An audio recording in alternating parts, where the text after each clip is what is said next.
많은 분들께서 저의 채널을 시청해 주시고 10,000분 가까이 시청해 주시는 채널에서 HLB가 급등하고 있는 현재 시점에 어느 때보다 저도 말 한마디 한마디가 조심스럽습니다. 오늘도 HLB는 윗꼬리가 없는 상승으로 6.75% 상승해 53,000원, 무증전 106,000원의 호가로 장을 종료하였습니다. 드디어 HLB가 제 위치로 온 것 같은 생각이 듭니다. 지난 영상에서 항암제에 더해서 코로나 백신을 가지고 있는 상황에서 더 추가적인 HLB의 상승을 바라본다고 말씀드렸는데 그 어느 때보다 기대에 부응해주고 있는 HLB에게 고맙기도 합니다. 또한 내일은 글로벌 지역 기관 투자자들을 대상으로 IR을 진행할 예정입니다. 어제 뉴욕 증시는 잭슨홀 심포지엄을 이틀 앞두고 국채 금리 상승에 은행주와 경제 재개 관련주가 오르며 사상 최고치를 또다시 경신했고 기준금리 인상이 예상권이었음에도 코스피가 한국은행 금융토화위원회의 기준금리 인상 결정 소식에 0.5% 하락하며 3,120선에서 마감했습니다. 코스피 시가총액 상위 종목 절반은 오르고 절반은 내렸습니다. 코스닥 시가총액 상위 종목 가운데에는 펄어비스와 카카오게임즈가 급등한 것을 비롯해 HLB, 셀트리온 헬스케어 등도 상승하였습니다. 이로 인해 코스닥 지수는 4일 연속 상승 마감했습니다. 다음 달이면 위드 코로나 얘기도 언론에서 많이 나올 것 같은데 소비주에 관심을 가져봐도 괜찮은 시기라고 생각합니다. 수급 주체를 보았을 때 어제의 주가 상승을 방해했던 외국인들은 금일 50만 주 가까이 사들이며 6.75%의 큰 상승을 만들어냈습니다. 금액으로는 250억이 넘는 금액이며 개인은 고스란히 250억을 매도했습니다. 오늘 공매도 친 금액의 평균가는 51,600원 정도로 계속해서 3만원대부터 큰 금액으로 공매도를 쳐왔던 세력들의 손실이 커지고 있습니다. 다만 최근 들어 3만원대 일일 거래량의 20%를 차지할 정도로 많은 대차 수량으로 공매도를 치더니 무서운 상승세에 지금은 한 자릿수로 소극적으로 공매도를 치고 있습니다.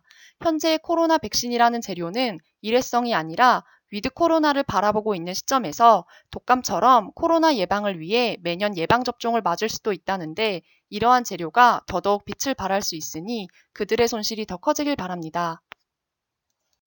코로나 백신과 더불어 항암제에 대해서도 할 말이 많고 차트에 관해서도 할 말이 많지만 또한 어느 분께는 현재 시점에서 매수를 종용하는 것 같아 하지 않으려고 합니다. 사실 지금과 같은 차트는 뚫기 힘든 매물대를 뚫은 상황이라는 부분 이외에 기술적 분석도 큰 의미가 없다고 생각합니다. 다만 첨언하면 이 뚫기 힘든 매물대를 그냥 아무 이유 없이 뚫었을까도 생각해 보게 됩니다.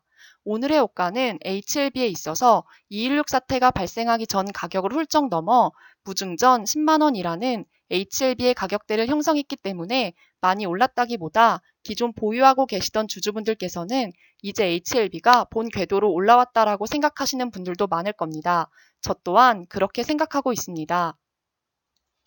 지금과 같이 단기간에 급등한 상황에서 HLB의 더 추가적인 상승을 바라보는 저도 당장 내일의 주가가 어떻게 될지 모르는 상황인데 현재 시점에서 신규 매수한다는 것이 조심스러울 것 같습니다. 그럼에도 불구하고 차주 정도에 발표될 나노코박스 백신이 긴급 승인과 더불어 이후 WHO 승인으로 현재 시장에 나와 있는 백신들과 같이 시장의 이름을 올릴 수만 있다면 그 이후의 상황이 벌써부터 기대가 됩니다. 새로운 내용이라기보다 멘탈을 잡기 위한 지난번 영상을 공유해드리면서 오늘은 짧게 마치도록 하겠습니다.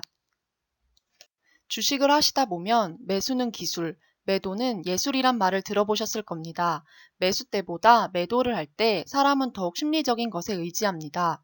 매수를 할 때는 기준을 가지고 매수하지만 매도를 할 때는 기술적인 것들이 눈에 들어오지 않습니다. 매수할 때보다 매도할 때가 시간적으로도 촉박하다고 생각하게 되고 매도를 하고 더 상승하여 후회하는 경우도 부지기수입니다. 주가 자체가 매도는 심리 싸움이 크게 작용합니다. 내가 이익을 보고 있다는 것은 다른 누군가들도 이익을 보고 있다는 겁니다. 구독자분께서 목표가를 말씀해달라고 하셨는데 물론 저 또한 생각하는 목표가가 없는 것은 아닙니다. 목표가를 공개하는 시기는 현재 보유하고 있는 모든 주주분들이 수익권일 때 저만의 생각도 공유해 보도록 하겠습니다. 현재 HLB의 주가를 보면 큰 상승 다음 상승을 비웃기라도 하듯 바로 하락을 시켜주며 기대와 실망감을 동시에 안겨주고 있습니다. 왜 이러한 차트 모양을 만들어내는지, 이렇게 내릴 거면 왜 올리냐라는 말들도 흔하게 볼 수 있습니다. 사실 완전간의 뉴스나 최대 주주의 장내 매수라는 재료로도 방향을 틀고 위로 올라설 수 있었을 것 같은데 3번의 큰 상승과 큰 하락을 보여줬습니다. 시장의 관심은 온통 리보세라닙의 위암 NDA, 중선이 혹은 선낭암 교모세포종에 있는 것 같습니다. 이외 뉴스에서는 반응을 해도 잠깐이며 윗꼬리를 남기는 모습도 여러 번입니다. 과거 2017년 HLB 차트를 보면 비슷한 모양의 봉들을 볼 수 있습니다. 이때도 상승을 시킨 뒤 바로 하락을 만들어서 개인 투자자를 낙담시키기에는 충분한 차트라고 볼 수 있겠습니다. 저 구간에서도 아마 개인들은 현재와 같은 심정이었을 것으로 충분히 짐작을 해볼 수 있었을 겁니다. 똑같이 큰 상승을 보여줬지만 윗꼬리를 만들며 종가는 보합 수준으로 만드는 모습까지 똑같습니다. 하지만 이후의 차트는 어땠을까요? 결국 지나고 보면 잔파도였습니다. 보여지는 차트 이후로도 엄청난 상승을 했었습니다. 주식을 매수하지 않았던 시점에서의 차트를 손으로 넘겨가며 지나고 보면 그냥 저랬었구나 하는 일봉도 내가 그 시점에 HLB라는 주식을 가지고 있었다면 상승과 하락을 반복하면서 기대와 동시에 역시나 하락하는 것을 보고 크게 낙담했을 겁니다. 뭐 결과론적인 얘기지만 운이 좋게 저 3개의 고점을 다 겪어내고 4번째 고점을 만나는 순간 학습된 개미들은 다행이다. 그래도 본전에 털었네. 혹은 그래도 저점에서 약간 수익이다라며 매도를 했었을 주주분들이 떠오르는 차트입니다. 호가창을 보지 않는 분들이야 상관없겠지만 사실 이 구간에서도 지나고 보면 짧은 기간일 수 있겠지만 주식을 가지고 저 봉들을 겪어야 된다고 생각하면 희망 고문의 연속이었을 겁니다.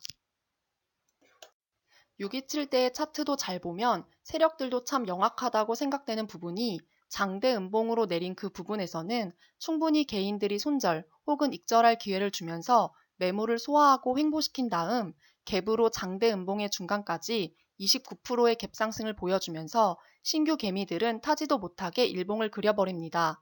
거기에 약간 하락시켜 마음이 약한 개미들을 털어내는 모습까지 영악해 보입니다. 또한 장대 음봉의 시작점에서의 매물대가 많은 구간에서는 매물대가 지지선이 되도록 큰 돈을 써서 갭을 띄어 상승시켜 버립니다.